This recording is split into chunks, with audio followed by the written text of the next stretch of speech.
Pemirsa, mantan Gubernur Jawa Barat Ridwan Kamil menjalani tes DNA di Barreskrim Polri. Teka-teki ayah biologis anak Lisa Mariana segera terjawab.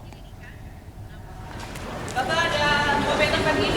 yang mau disampaikan Pak? Tes DNA ini untuk menentukan status anak Lisa Mariana yang diduga juga anak RK. Tim Pusdokes Polri mengambil 2 sampel DNA dari Ridwan Kamil, Lisa Mariana, dan juga anak Lisa. RK berharap tes DNA ini bisa menjawab berbagai spekulasi yang berkembang di tengah masyarakat. RK juga berharap kasus terkait status anak Lisa ini tidak berlarut-larut. Pihaknya juga sudah meminta tes DNA sejak jauh-jauh hari.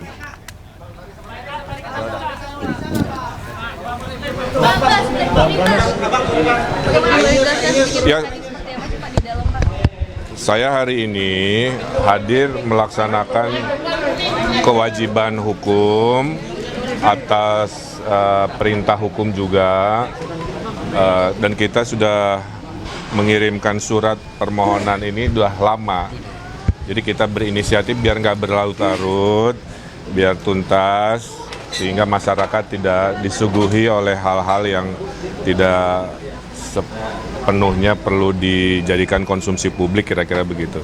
Mudah-mudahan tes ini menjadi jawaban dari yang selama ini kami perjuangkan ya.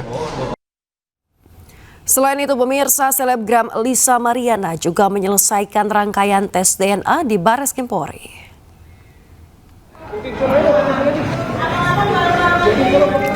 Pemeriksaan tes DNA dilakukan untuk pembuktian anak biologis dari Lisa Mariana dan Ridwan Kamil dengan pengambilan sampel darah serta air liur di Barreskrim Polri pada Kamis siang. Namun untuk hasil tes DNA masih menunggu dari Pusat Kedokteran dan Kesehatan atau Pusdokes Polri. Didampingi kuasa hukumnya, John Boy Nababan, mengatakan akan menunggu hasil tes DNA yang diperkirakan akan keluar dalam waktu 10 hari.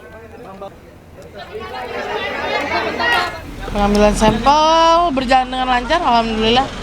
Ya, cuman agak melo aja karena anak sekecil itu kan ditusuk jarum gitu ya, jadi agak nangis. Harapannya apa? Mungkin harapannya ya ketemu sama Pak RK. Oh, enggak. Beda lantai ya. Harapannya apa? Tapi berharap bertemu enggak Pak tadi, Mbak? Enggak. Asal Perseteruan selebgram Lisa Mariana dan Gubernur Jawa Barat Ridwan Kamil berlangsung sejak Maret 2025 lalu. Lisa Mariana menuding RK sebagai ayah kandung dari anak perempuannya.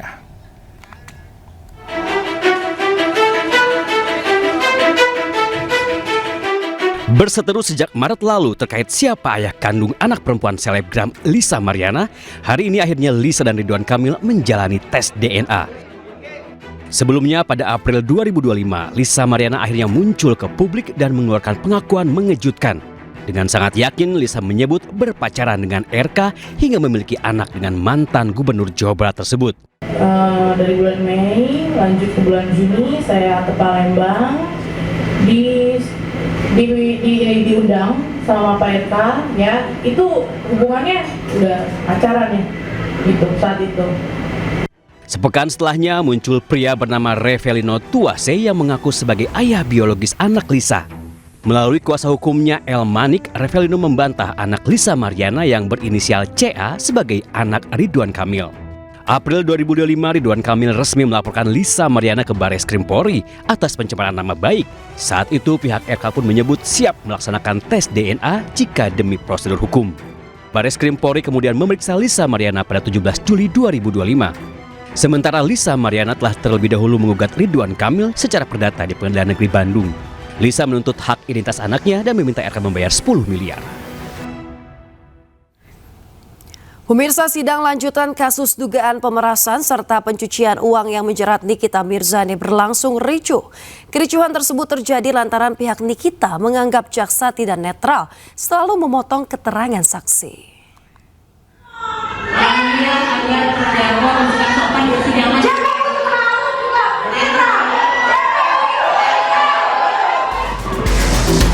Artis Nikita Mirzani terdakwa dalam kasus dugaan pemerasan dan pencucian uang memprotes jaksa penuntut umum karena terus memotong keterangan saksi bernama Samira yang dikenal sebagai dokter detektif atau doktif.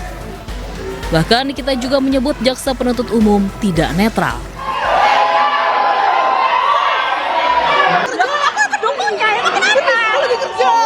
Aksi Nikita mendapat reaksi dari para pendukungnya yang memenuhi ruang sidang. Para pendukung Nikita ikut memprotes sikap JPU dan terus menyoraki jaksa penuntut umum hingga situasi ruang sidang menjadi tidak terkendali.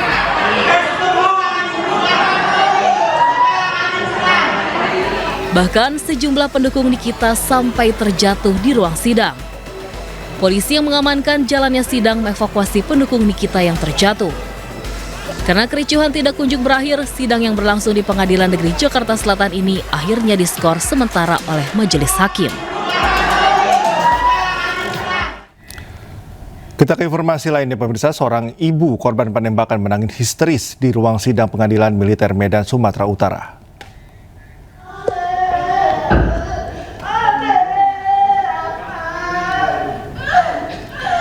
Saat majelis hakim bacakan kronologi penembakan, nampak Fitriani, ibu korban tewas, menangis histeris tak kuasa mengenang anak bungsunya yang tewas di tangan oknum TNI AD Deli Serdang.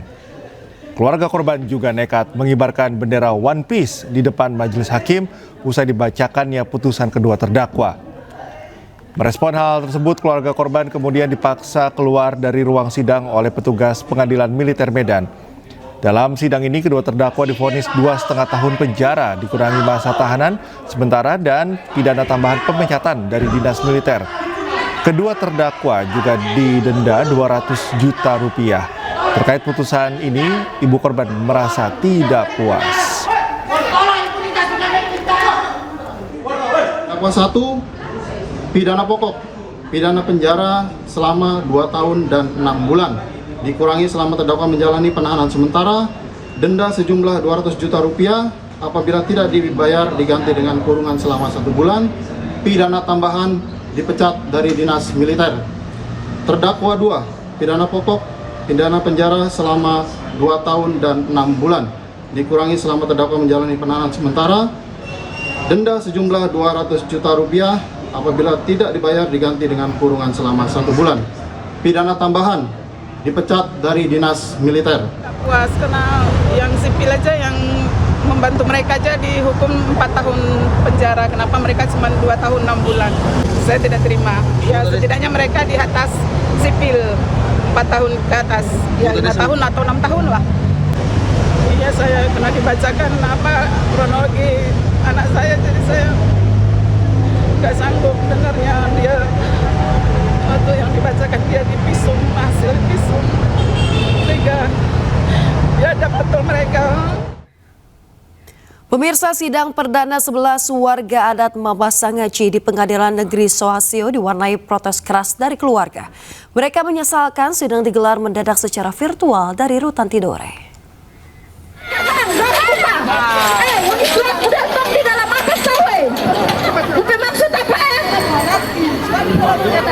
Pemirsa, keluarga 11 warga adat Mabasangaci menilai sidang virtual tidak maksimal dan juga menghalangi akses masyarakat terhadap keadilan. Mereka menyayangkan perubahan mendadak dari sidang tatap muka menjadi virtual tanpa penjelasan yang jelas. Sejumlah keluarga kecewa karena tak bisa melihat langsung para terdakwa di persidangan.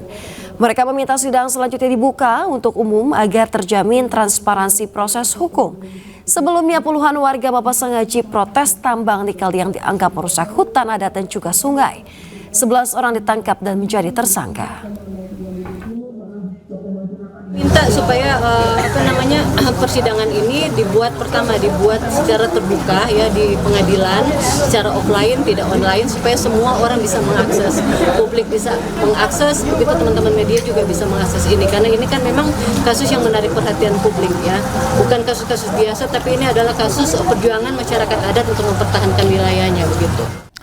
Jenazah Prada Luki Saputra Namo, korban penganiayaan brutal oleh seniornya, dibawa menuju Rumah Sakit Wira Sakti, rumah sakit milik TNI untuk proses otopsi. Tahu dari berapa hari anak saya meninggal, dokter forensik soalnya ada, bubarkan ini rumah sakit. Saya ekstrim demi kebenaran, ingat baik. Setiba di rumah sakit, keluarga tak mampu menahan amarah ketika dikejutkan dengan ketiadaan dokter forensik untuk otopsi.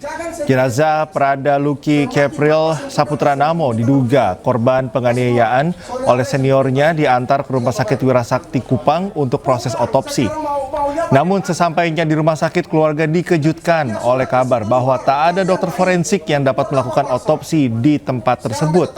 Ayah korban Sersan Mayor Christian Namo mengamuk, merasa anaknya diperlakukan tak manusiawi setelah gugur dalam tugas negara. Pikul. Masa korban yang sudah korban rugi lagi. Saya karena manusia, mau saya urus anak saya. Coba kalau ayam, ya mungkin masih ada hati lah saya biarin.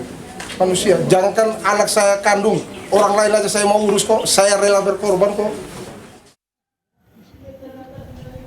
Sebelumnya, Prada Luki Namo, prajurit TNI dari Teritorial Pembangunan 834 Wakanga Mere Nagekeo meninggal dunia setelah dirawat secara intensif selama 4 hari di Rumah Sakit Umum Daerah Airamo Nagekeo, NTT.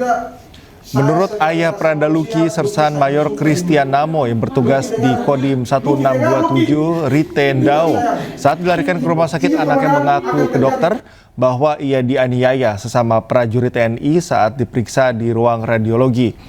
Dari hasil pemeriksaan awal terdapat luka akibat hantaman benda keras di belakang tubuh korban serta luka bakar di lengan dan kaki. Saya harus dapat apa yang saya ini baru saya bisa selesaikan masalah. Betul atau tidak? Petugas damkar di Lamongan, Jawa Timur bersusah payah mengevakuasi seekor sapi yang terjebak di dalam got. Butuh waktu hampir 1 jam untuk mengangkat sapi seberat hampir 500 kg tersebut dari dalam got.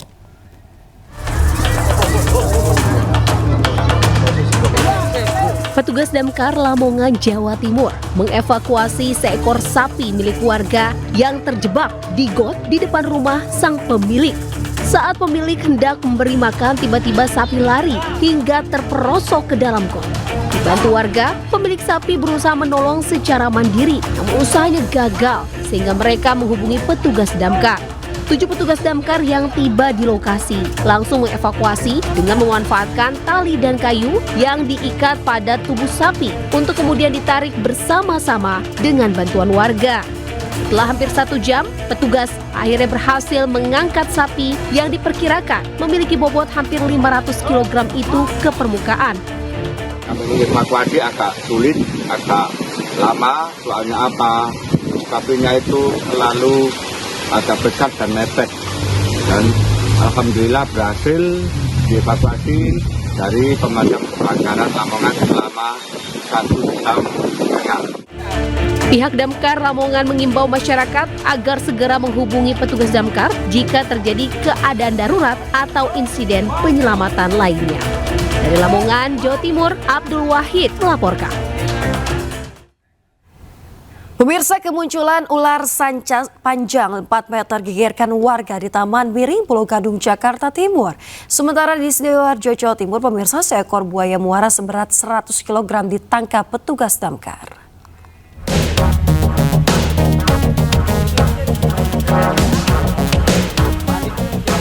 Sepanjang 4 meter ditemukan warga bersarang di lubang pohon di Taman Miring, Pisangan Lama Barat, Pulau Gadung, Jakarta Timur. Penemuan ini langsung dilaporkan warga ke petugas Satpol PP hingga dilakukan evakuasi. Evakuasi berjalan dramatis karena hanya menggunakan peralatan seadanya. Ular sempat melakukan perlawanan dengan masuk ke lubang dan melilit tangan petugas. Setelah 1 jam, ular akhirnya bisa dievakuasi dan dibawa ke tempat perlindungan hewan milik Pemkot Jakarta Timur. Di Jawa Timur, tim pemadam kebakaran Pemkab Sidoarjo menangkap seekor buaya muara sepanjang lebih dari 2 meter. Penangkapan buaya muara yang diperkirakan berusia 15 tahun dan berat lebih dari 100 kg ini dilakukan setelah petugas menerima laporan warga. Petugas sempat kesulitan menangkap buaya lantaran buaya melawan dan menyerang petugas. Usai dievakuasi, buaya selanjutnya diserahkan ke Balai Konservasi Sumber Daya Alam BKSD Jawa Timur. Kita ke informasi lain, pemirsa. Kebakaran melanda sebuah apartemen di Jakarta dan membuat penghuni panik menyelamatkan diri. Sementara di Sukabumi, pemirsa, sebuah angkot ludes terbakar usai mengisi bensin di SPBU.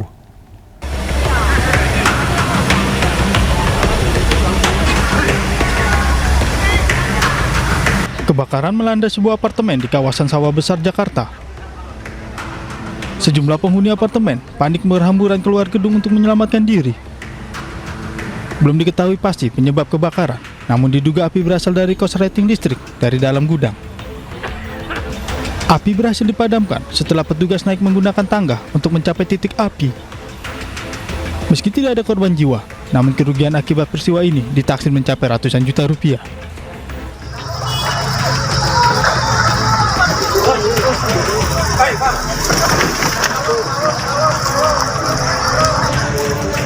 Di Sukabumi, Jawa Barat, diduga korsleting listrik usai mengisi bensin, sebuah mobil angkot ludes terbakar.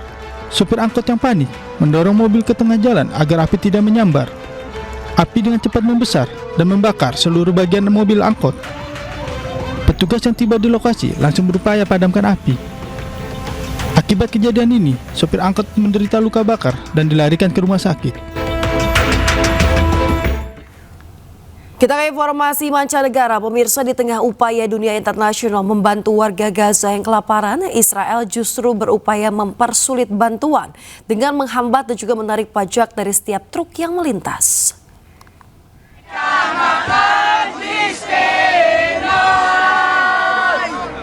Sejumlah warga Israel memblokade perjalanan 30 truk bantuan kemanusiaan dari Yordania yang akan dikirim ke jalur Gaza.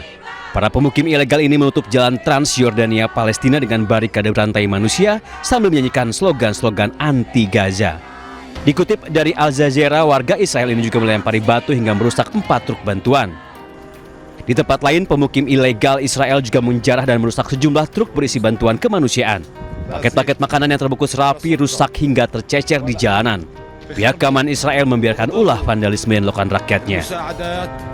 Selain warganya, pemerintah Israel juga mencoba mempersulit bantuan dengan cara menarik pajak bea masuk sebesar $300 hingga $400 untuk setiap truk yang membawa bantuan kemanusiaan.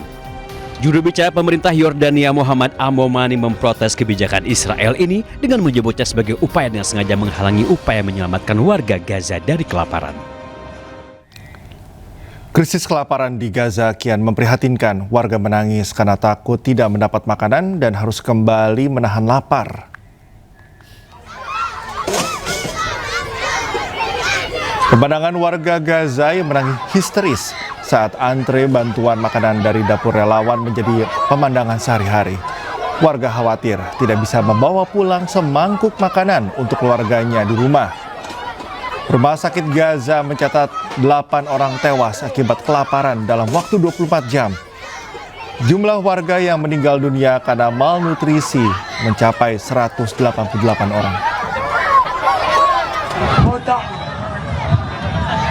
Di lokasi berbeda, pemirsa, ratusan warga yang putus asa nekat menaiki truk yang masih berjalan dan menjarah bantuan. Dengan alasan sama, khawatir tak bisa bertahan hidup di tengah krisis kelaparan dan blokade Israel.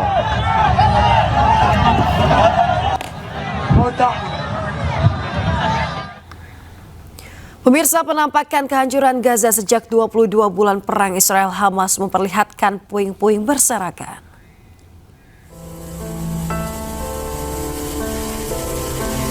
Seperti inilah penampakan jalur Gaza yang hancur berantakan dari gambar yang diambil melalui udara. Nampak tenda-tenda perkemahan di tengah puing-puing bangunan kota yang hancur. Penampakan jalur Gaza ini tepat 22 bulan sejak dimulainya perang Israel-Hamas di wilayah tersebut. Serangan Israel telah menewaskan lebih dari 61.000 warga Palestina dan menghancurkan infrastruktur kota Gaza.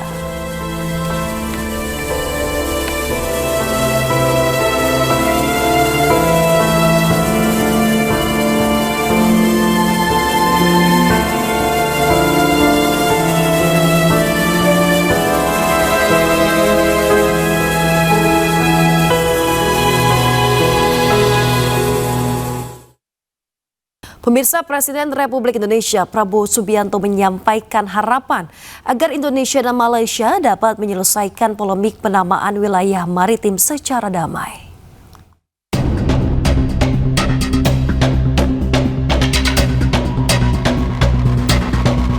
Hal ini disampaikan usai Malaysia menolak istilah Laut Ambalat yang biasa digunakan Indonesia dan memilih mengacu pada Laut Sulawesi seperti yang tercantum dalam peta baru Malaysia tahun 1979.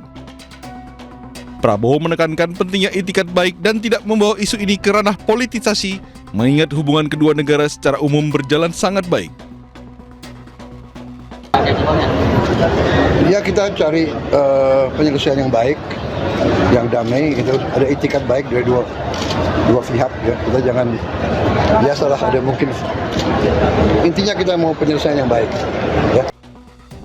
Sebelumnya Menteri Luar Negeri Malaysia Muhammad Hassan mengatakan bahwa pemerintah Malaysia telah menegaskan kembali hak kedaulatannya atas wilayah maritim yang dikenal Blok ND6 dan ND7 di Laut Sulawesi. Hassan mengatakan pemerintahnya menolak penggunaan istilah ambalat oleh Indonesia untuk menyebut wilayah yang disengketakan itu. Tuntutan Indonesia meliputi sebahagian Laut Sulawesi termasuk Blok ND6 dan ND7. Malaysia berpendirian bahawa Blok ND6 dan ND7 itu terletak dalam kawasan kedaulatan Malaysia dan hak kedaulatan negara berdasarkan kepada undang-undang antarabangsa yang terhasil selaras dengan keputusan Mahkamah Keadilan Antarabangsa ataupun ICJ dengan izin pada 2002. Oleh demikian, rujukan yang lebih tepat kepada kawasan berkenaan yang perlu digunakan selaras dengan pendirian Malaysia adalah Laut Sulawesi, bukannya ambalat. Ambalat ni adalah istilah daripada Indonesia yang nak meyakinkan, yang nak membuatkan dia punya klaim ke atas kawasan tersebut. Jadi kita guna kawasan ini sebagai Laut Sulawesi. Jangan guna ambalat, kerana ambalat itu istilah daripada sana untuk menguatkan mereka punya permohonan. Pemirsa, secara tertutup Presiden Prabowo Subianto menyampaikan arahan untuk para ilmuwan, akademisi hingga pelaku industri dalam acara Konvensi Sains, Teknologi dan Industri atau KSTI di Institut Teknologi Bandung. Hadirin yang kami hormati, selanjutnya marilah kita simak bersama keynote speech. Pemirsa, Prabowo memutuskan agenda pertemuan dengan peneliti dan akademisi digelar secara tertutup. Alasannya, Presiden ingin lebih leluasa menyampaikan ide, gagasan dan juga pesan kepada peserta.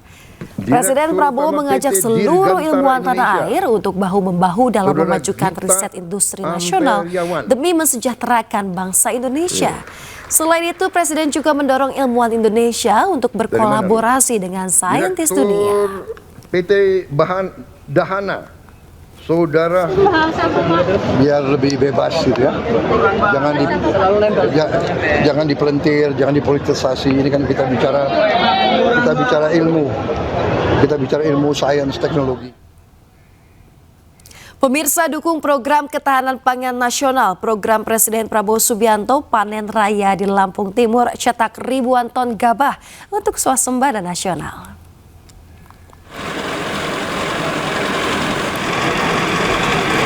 Sebagai implementasi dukungan Astacita Presiden Prabowo Subianto, Kejaksaan Tinggi Lampung membina lebih dari 7.000 petani di Desa Telogorjo, Lampung Timur. Melalui program Petani Mitra Adiaksa, para petani berhasil mengolah 4.100 hektar sawah dengan perkiraan hasil panen 28.000 ton gabah. Hasil ini diproyeksi memenuhi kebutuhan beras lokal maupun daerah lain, mengukuhkan Lampung Timur sebagai lumbung padi nasional.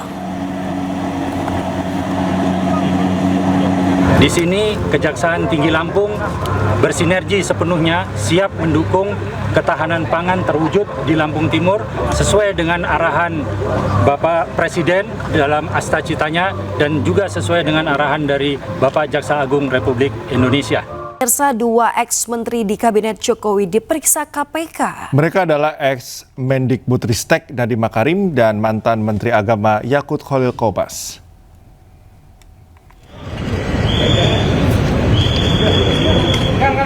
Mantan Menteri Pendidikan, Kebudayaan, Riset dan Teknologi Nadiem Makarim diperiksa KPK sekitar 9 jam. Saat keluar, Nadiem juga tidak banyak bicara mengenai materi pemeriksaan. Nadiem hanya menjelaskan diperiksa terkait Google Cloud dan menyampaikan terima kasih kepada awak media yang telah menunggu dirinya selesai diperiksa. pertama terima kasih kepada teman-teman wartawan yang sudah menunggu di sini. Saya sangat apresiasi. Tadi baru saja, alhamdulillah sudah selesai. Saya diminta memberikan keterangan mengenai pengadaan cloud di Kemendikbud. Alhamdulillah lancar, saya bisa memberikan keterangan dan saya ingin memberikan apresiasi sebesar-besarnya kepada KPK juga untuk telah memberikan saya kesempatan untuk melakukan keterangan ini. Sekarang permisi dulu, saya mau kembali ke keluarga. Terima kasih sekali lagi pada rekan-rekan media. Assalamualaikum warahmatullahi wabarakatuh. Tadi banyak pertanyaannya nggak? Ada berapa pertanyaan?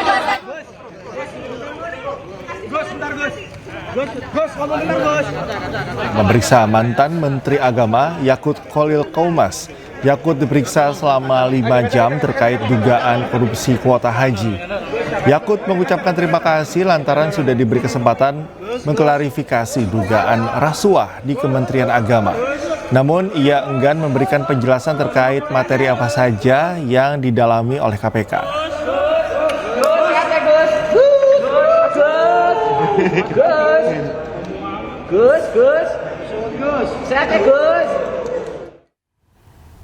Pemirsa, selain Yakut dan Nadiem yang tersandung dugaan korupsi, sebelumnya ada 7 menteri di era Joko Widodo yang terjerat kasus korupsi, dari korupsi dana bansos hingga korupsi dana hibah olahraga.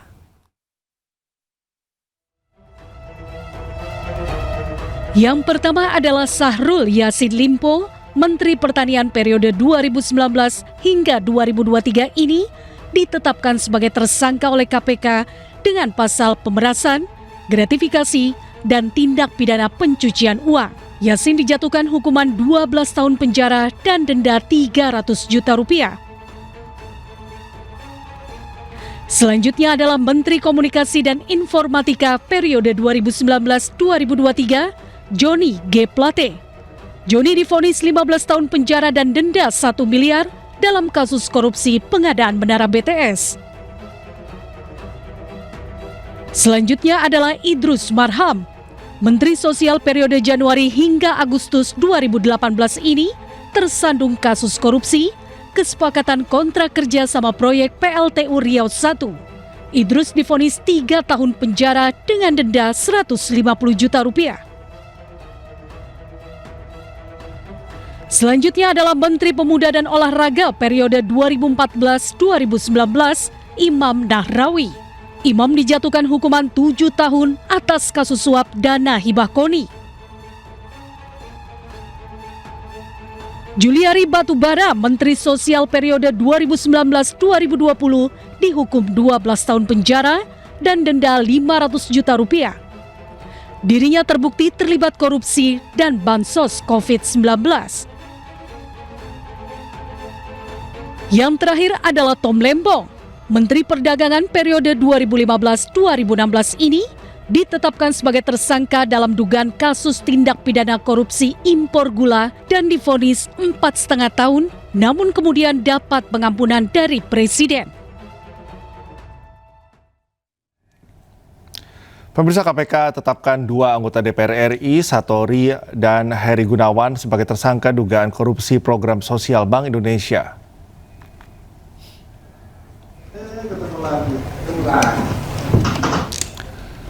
Komisi Pemberantasan Korupsi resmi umumkan Satori dan Heri Gunawan sebagai tersangka kasus dugaan korupsi terkait penyaluran dana CSR Bank Indonesia dan Otoritas Jasa Keuangan. Penetapan tersangka dilakukan setelah penyidik KPK menemukan alat bukti yang cukup. Dalam penyelidikan, KPK menemukan aliran dana mencurigakan terkait dana CSR BI terhadap Satori dan Heri Gunawan yang digunakan untuk pembelian tanah dan pengadaan showroom hingga kendaraan. Terkait dengan OTT. Terima kasih, itu mungkin yang bisa kita sampaikan pada malam hari ini. Baik, telah dilakukan penyidikan umum sejak Desember 2024.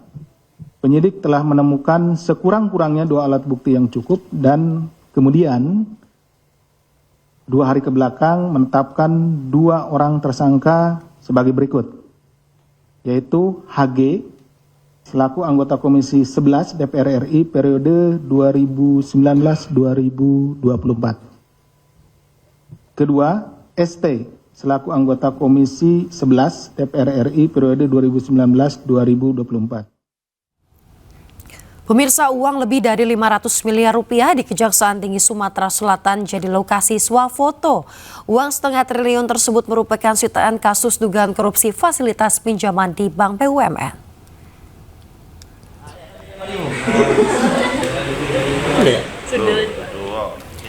Tumpukan uang 506 miliar 150 juta ini menjadi daya tarik bagi para siswa dan juga mahasiswa magang di Kejaksaan Tinggi Sumatera Selatan. Mereka tak ingin melewatkan momen ini dan melakukan foto dengan tumpukan uang. Uang setengah triliun ini merupakan barang bukti perkara dugaan korupsi pemberian fasilitas kredit dari Bank BRI senilai 1,3 triliun kepada dua perusahaan swasta yakni PT BSS dan juga PT SAL. Menurut Asisten Pidana Khusus Kejati Sumatera Selatan, uang tunai senilai lebih dari 506 miliar ini merupakan hasil dari upaya pengembalian kerugian negara.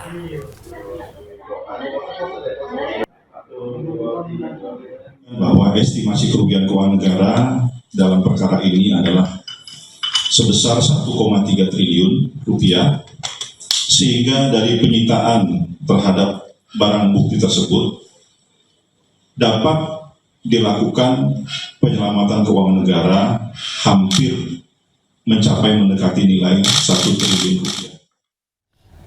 Polda Daerah Istimewa Yogyakarta membantah penangkapan 5 pelaku judi online yang mengakali sistem promo berkat laporan dari Bandar Judol. Polisi memastikan terbongkarnya aktivitas judi online di Banguntapan, Bantul karena laporan masyarakat.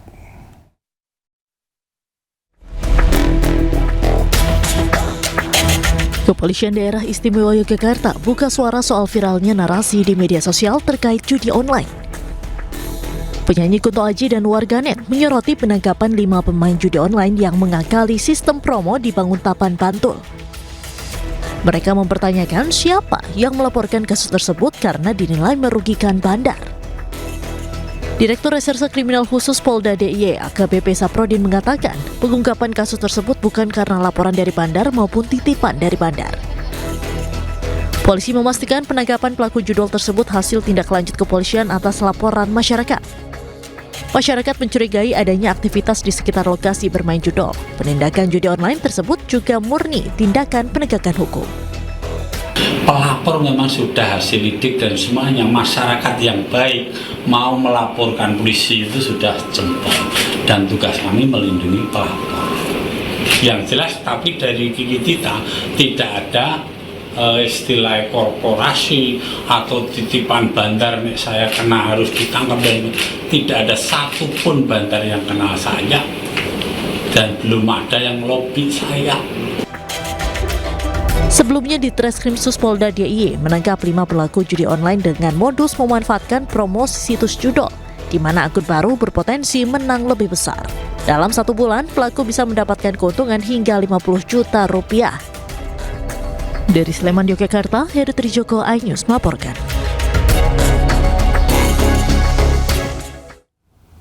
Pemirsa, Bupati Pati Sudewo memohon permintaan maaf kepada warganya perihal perkataannya yang dinilai menentang massa untuk berdemo kenaikan pajak PBB dan perkotaan. Sudewo juga mengatakan tidak bermaksud untuk menantang warga.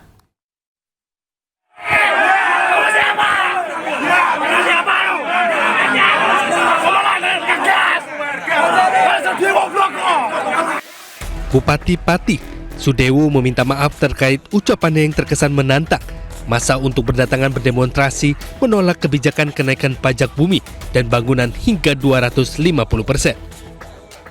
Dari pernyataan itu, Sudewo juga tidak bermaksud untuk menantang rakyat. Yang kedua, saya minta maaf yang sebesar-besarnya atas pernyataan saya. 5.000 silahkan, 50.000 masa silahkan. Saya tidak menantang rakyat. Sama sekali tidak ada maksud untuk menantang rakyat. Mosok rakyatku tak tantang. Saya hanya ingin menyampaikan supaya demo tersebut berjalan lancar dan betul-betul murni tuntutan aspirasi, bukan karena ditumpangi pihak-pihak tertentu.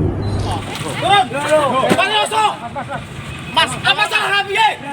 Salah kami apa? Kami di sini mau menyampaikan aspirasi ya. Jangan semena-mena. Kita takut. Aku tidak takut. Terserah. Jangan 50.000. Sama saya saja. Tertibkan. Pak Polisi. Sebelumnya, aksi demo penolakan kenaikan pajak bumi dan bangunan perkotaan dan perdesaan di barat laut Simpang Lima Pati, Jawa Tengah ricuh. Adu mulut terjadi antara pendemo dengan anggota Satpol PP lantaran donasi yang mereka galang diangkut paksa. Selain itu, pernyataan Bupati Pati sempat viral di media sosial terkait demo penolakan kenaikan PBB dan bangunan perkotaan dianggap menantang hingga membuat warga marah. Dari aksi penolakan pajak tanggal 17 Agustus ya? Siapa yang akan melakukan penolakan? Ya yang dulu, silahkan lakukan. Jangan hanya 5.000 orang, 50.000 orang aja disuruh ngerahkan. Saya tidak akan gentar. Rencananya warga akan menggelar demo besar-besaran pada 13 Agustus mendatang untuk menolak kenaikan pajak bumi bangunan perkotaan. Tim Liputan iNews melaporkan. Pemirsa, Gubernur Jawa Tengah Ahmad Lutfi meminta Bupati Pati Sudewo segera mengevaluasi kebijakan kenaikan pajak 250%. Ahmad Lutfi menilai lonjakan pajak membebani masyarakat, terutama petani dan warga pedesaan. Disesuaikan dengan kemampuan daerah. Kemudian yang kedua, tidak boleh membebani masyarakat. Sehingga perintah saya untuk dilakukan evaluasi dan kajian. Kalau perlu diturunkan saat itu, nah itu nanti akan dibuka dialog dan secara cepat, jangan berlama-lama. Terus disosialisasikan secara masif, sehingga semua masyarakat jadi tahu bahwa sebenarnya itu semua adalah untuk masyarakat, dari masyarakat dan oleh masyarakat. Pemirsa, jelang peringatan Hari Kemerdekaan Republik Indonesia, penjualan bendera merah putih tidak selaris manis biasanya. Warga justru lebih banyak yang membeli bendera One Piece sehingga omset penjualan bendera pun menurun drastis.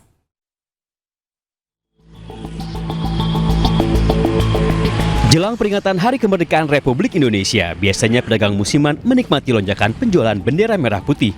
Namun tahun ini cukup berbeda. Alih-alih bendera merah putih yang dicari, masyarakat justru membeli bendera One Piece. Seperti yang dialami para pedagang bendera di Jalan Raya Cilengsi Jonggol, Kabupaten Bogor, Jawa Barat. Salah satunya Jajang Nurjaman. Menurut Jajang, tahun-tahun sebelumnya ia bisa menjual hingga 20 bendera merah putih. Namun sejak marak pemasangan bendera One Piece, kini ia hanya bisa menjual 5 hingga 10 bendera saja. Selain itu, pedagang asal Garut ini juga mengaku selain dicari masyarakat setempat, bendera hitam bergambar tengkorak itu juga dicari para sopir truk. Akibatnya, omset penjualan bendera merah putih turun hingga 30%. Lumayan berdampak juga kalau untuk bendera One Piece itu yang beredar, terutama buat truk-truk itu banyak yang pakai bendera One Piece. Biasanya untuk tahun-tahun kemarin truk-truk itu pada mampir beli bendera yang buat truk. Sekarang karena bendera One Piece itu truk berkurang ya pembelinya. Berawal dari ramai diposting warganet di media sosial, kini semakin banyak masyarakat yang juga memasang bendera One Piece di sekitar rumah mereka. Selain dinilai sebagai bentuk ekspresi sosial, fenomena yang juga dianggap sebagai cara masyarakat mengkritik kebijakan pemerintah. Di Kabupaten Bogor, Jawa Barat, Cahya Supriyatna, iNews melaporkan. Pemirsa, sebuah hotel di Jakarta berkolaborasi dengan pemerintah serta komunitas budaya menggelar acara budaya Nusantara. Ragam kebudayaan daerah dipertunjukkan dalam rangka menyambut HUT RI ke-80.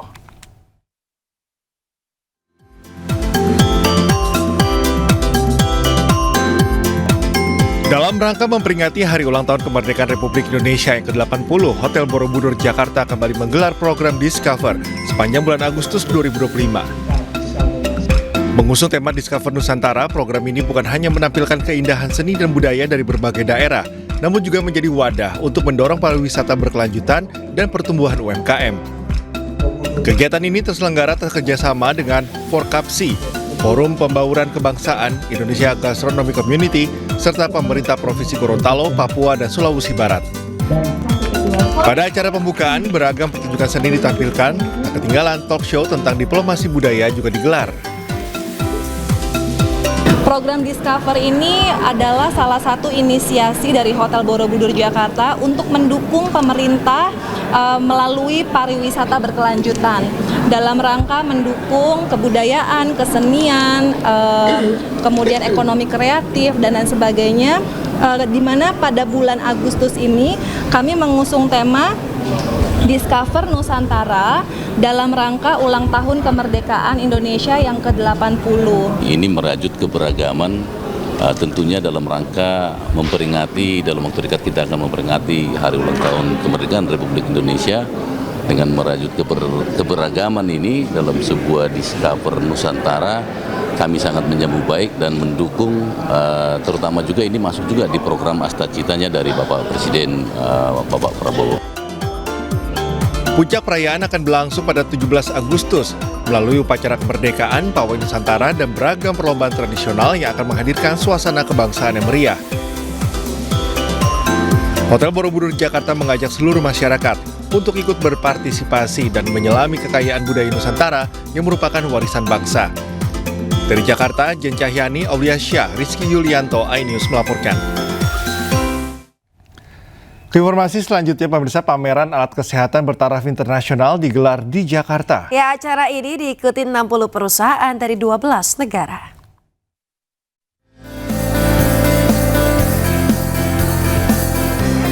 Pameran berskala internasional Indo Healthcare Gakes Lab Expo 2025 resmi dibuka pada Rabu 6 Agustus 2025 di G-Expo Kemayoran, Jakarta.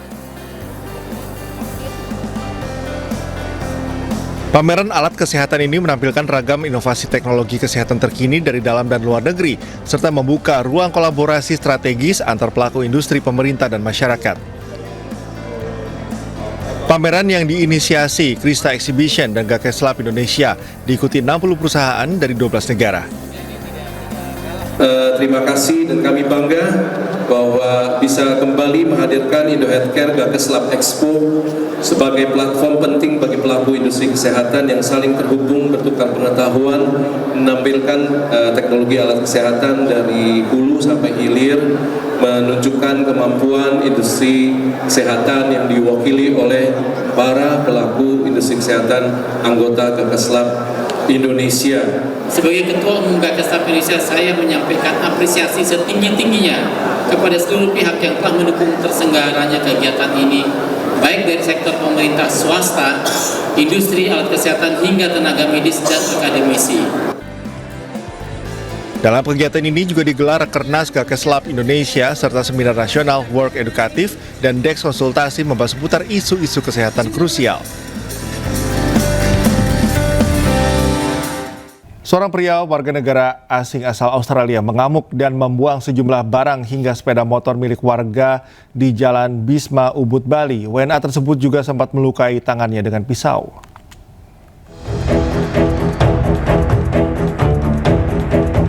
Aksi seorang WNA mengamuk dan melempar barang milik warga di Jalan Bisma, Kelurahan Ubud, Kabupaten Gianyar, Bali terekam CCTV.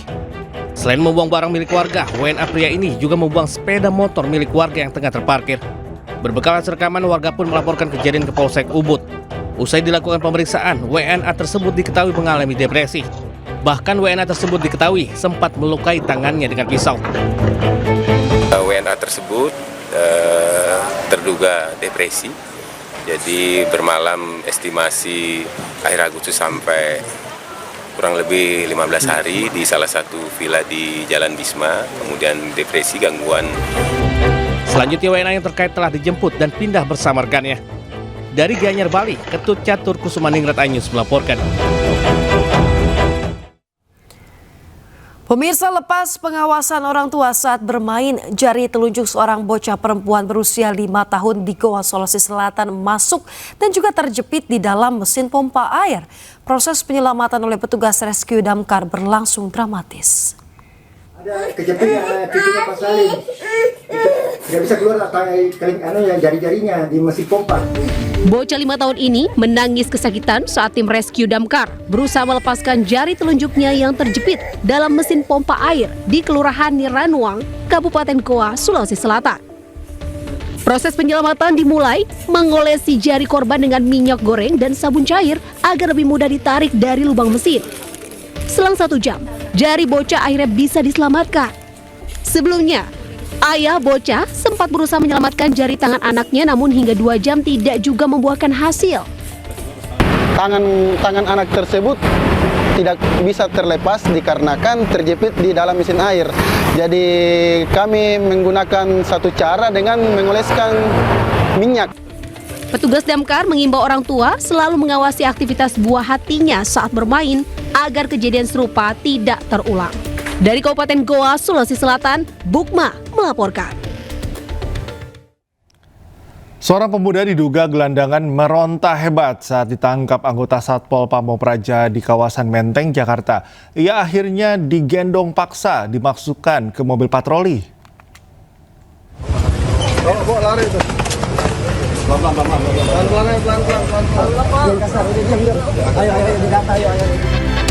Pemuda diduga gelandangan ini mencoba kabur saat akan diamankan petugas Satpol Pamong Praja di Jalan Cikini Raya, Menteng, Jakarta.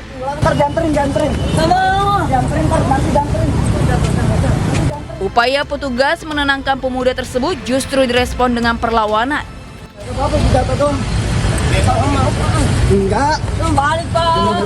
Petugas akhirnya menggendong paksa pemuda itu karena terus meronta. Sementara aksi langkah 1000 dilakukan gelandangan lainnya. Namun usaha mereka sia-sia karena tidak bisa lolos dari cengkraman petugas. Pada razia kali ini, petugas mengamankan 9 orang penyandang masalah kesejahteraan sosial. Usai didata, mereka selanjutnya dibawa ke panti sosial Kedoya, Jakarta Barat untuk dibina. Dari Jakarta, Rani Sanjaya, iNews melaporkan. Pemirsa, sidang lanjutan kasus dugaan pemerasan serta pencucian uang yang menjerat Nikita Mirzani berlangsung ricuh. Kericuhan tersebut terjadi lantaran pihak Nikita menganggap jaksa tidak netral selalu memotong keterangan saksi.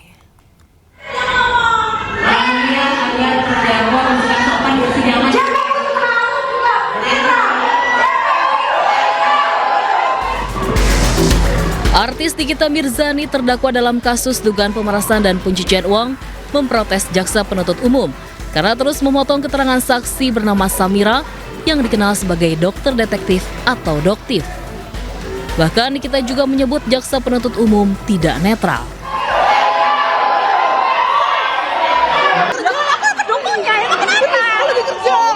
Aksi Nikita mendapat reaksi dari para pendukungnya yang memenuhi ruang sidang. Para pendukung Nikita ikut memprotes sikap JPU dan terus menyoraki jaksa penuntut umum hingga situasi ruang sidang menjadi tidak terkendali.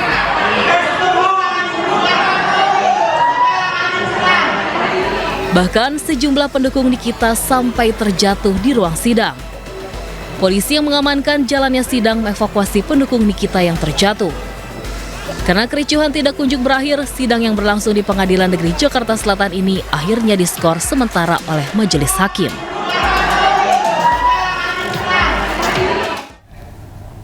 Mantan Gubernur Jawa Barat Ridwan Kamil menjalani tes DNA di Barreskrim Polri. Teka-teki ayah biologis anak Lisa Mariana segera terjawab. Tes DNA ini untuk menentukan status anak Lisa Mariana yang diduga juga anak RK. Tim Pusdokes Polri mengambil 2 sampel DNA dari Ridwan Kamil, Lisa Mariana, dan juga anak Lisa. RK berharap tes DNA ini bisa menjawab berbagai spekulasi yang berkembang di tengah masyarakat. RK juga berharap kasus terkait status anak Lisa ini tidak berlarut-larut. Pihaknya juga sudah meminta tes DNA ini sejak jauh-jauh hari.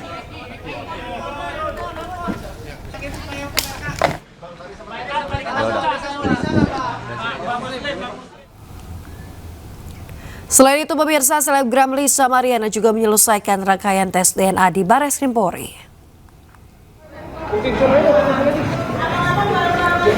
Pemirsa, pemeriksaan tes DNA dilakukan untuk pembuktian anak biologis dari Lisa Mariana dan Ridwan Kamil dengan pengambilan sampel maksud kami terkait dengan darah serta air liur di Barreskrim Polri pada Kamis siang. Namun untuk hasil tes DNA masih menunggu dari Pusat Kedokteran dan Kesehatan atau Pusdokes Polri.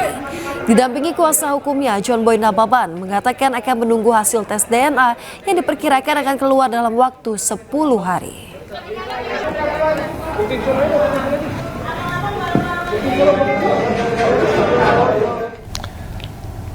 Bupati Kabupaten Pati, Sudewo, memohon permintaan maaf kepada warganya perihal perkataannya yang dinilai menantang massa untuk berdemo kenaikan pajak PBB dan perkotaan.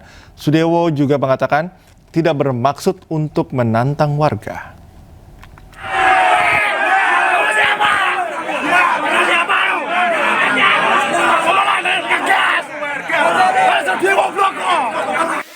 Bupati Pati, Sudewo meminta maaf terkait ucapannya yang terkesan menantang masa untuk berdatangan berdemonstrasi menolak kebijakan kenaikan pajak bumi dan bangunan hingga 250%. Dari pernyataan itu, Sudewo juga tidak bermaksud untuk menantang rakyat. Yang kedua, saya minta maaf yang sebesar-besarnya atas pernyataan saya. 5.000 silahkan, 50.000 masa silahkan. Saya tidak menantang rakyat. Sama sekali tidak ada maksud untuk menantang rakyat. Mosok rakyatku tak tantang. Saya hanya ingin menyampaikan supaya demo tersebut berjalan lancar dan betul-betul murni tuntutan aspirasi, bukan karena ditumpangi pihak-pihak tertentu. Mas, apa salah kami? Salah kami apa? Kami di sini mau menyampaikan aspirasi ya. Jangan semena-mena. Kita takut. Aku tidak takut. Terserah. Jangan 50.000. Sama saya saja. Tertipkan. Pak Polisi. Sebelumnya, aksi demo penolakan kenaikan pajak bumi dan bangunan perkotaan dan perdesaan di barat laut Simpang 5 Pati, Jawa Tengah ricuh. Adu mulut terjadi antara pendemo dengan anggota Satpol PP lantaran donasi yang mereka galang diangkut paksa. Selain itu, pernyataan Bupati Pati sempat viral di media sosial terkait demo penolakan kenaikan PBB dan bangunan perkotaan dianggap menantang hingga membuat warga marah. Terkait aksi penolakan pajak tanggal 17 Agustus ya? Siapa yang akan melakukan penolakan? Ya yang undur, silahkan lakukan. Jangan hanya 5.000 orang, 50.000 orang aja disuruh ngerahkan. Saya tidak akan gentar. Rencananya warga akan menggelar demo besar-besaran pada 13 Agustus mendatang untuk menolak kenaikan pajak bumi bangunan perkotaan. Tim Liputan iNews melaporkan.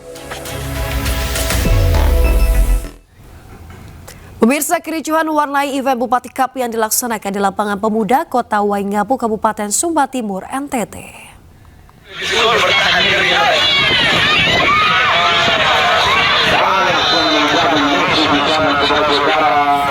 Pemirsa, kericuhan terjadi 2 hari beruntun yang melibatkan pemain dan juga penonton yang merangsek masuk ke dalam lapangan. 2 kericuhan yang terjadi diawali oleh pelanggaran keras pemain di lapangan pada lawannya. Wasit yang memimpin seakan diabaikan pemain ketika mengambil keputusan yang mana juga memantik emosi penonton. Aparat dan panitia sempat kewalahan mengatasi situasi, dan panitia mengaku sejak kemarin tensi permainan turnamen antar kecamatan itu mulai meninggi.